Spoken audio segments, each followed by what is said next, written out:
j'appris bien vite à mieux connaître cette fleur.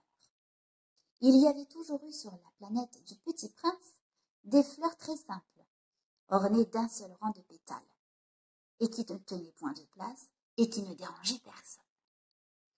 Elles apparaissaient un matin dans l'herbe, et puis elles s'éteignaient le soir. Mais celle-là avait germé un jour d'une graine apportée d'on ne sait où. Et le Petit Prince avait surveillé de très près cette brindille qui ne ressemblait pas aux autres brindilles. Ça pouvait être un nouveau genre de baobab. Mais l'arbuste cessa vite de croître et commença de préparer une fleur. Le Petit Prince, qui assistait à l'installation d'un bouton énorme, sentait bien qu'il en sortirait une apparition miraculeuse. Mais la fleur n'en finissait pas de se préparer à être belle, à l'abri de sa chambre verte. Elle choisissait avec soin ses couleurs. Elle s'habillait lentement. Elle ajustait un à un ses pétales. Elle ne voulait pas sortir toute fripée comme les coquelicots. Elle ne voulait apparaître que dans le plein rayonnement de sa beauté. Eh oui, elle était très coquette. Sa toilette mystérieuse avait donc duré des jours et des jours. Et puis voici qu'un matin, justement à l'heure du lever du soleil, elle s'était montrée. Et elle, qui avait travaillé avec tant de précision, dit en bâillant: « Oh, je me réveille à peine. Oh, je vous demande pardon. Je suis encore toute décoiffée. » Le Petit Prince alors ne put contenir son admiration. « Que vous êtes belle, n'est-ce pas ?» répondit doucement la fleur. « Et je suis née en même temps que le soleil. » Le Petit Prince devina bien qu'elle n'était pas trop modeste, mais elle était si émouvante.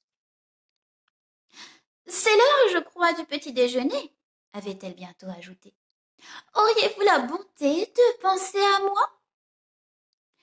Et le Petit Prince, tout confus, ayant été chercher un arrosoir d'eau fraîche, avait servi la fleur. Ainsi l'avait-elle bien vite tourmentée par sa vanité un peu ombrageuse. Un jour, par exemple, parlant de ses 4 épines, elle avait dit au Petit Prince: « Ils peuvent venir, les tigres, avec leurs griffes. »« Il n'y a pas de tigres sur ma planète, » avait objecté le Petit Prince. « Et puis les tigres ne mangent pas d'herbe. »« Je ne suis pas une herbe, » avait doucement répondu la fleur. « Pardonnez-moi. Je ne crains rien des tigres, mais j'ai horreur des courants d'air. Vous n'auriez pas un paravent ? » Horreur des courants d'air. Ce n'est pas de chance pour une plante, avait remarqué le Petit Prince. Cette fleur est bien compliquée. Le soir, vous me mettrez sous globe. Il fait très froid chez vous. C'est mal installé. Là d'où je viens. Mais elle s'était interrompue. Elle était venue sous forme de graine. Elle n'avait rien pu connaître des autres mondes. Humiliée de s'être laissée surprendre à préparer un mensonge aussi naïf, elle avait toussé 2 ou 3 fois pour mettre le Petit Prince dans son tort. « Ce paravent ? J'allais le chercher, mais vous me parliez. » Alors, elle avait forcé sa toux pour lui infliger quand même des remords. Ainsi le Petit Prince, malgré la bonne volonté de son amour, avait vite douté d'elle. Il avait pris au sérieux des mots sans importance et était devenu très malheureux. « J'aurais dû ne pas l'écouter, » me confia-t-il un jour.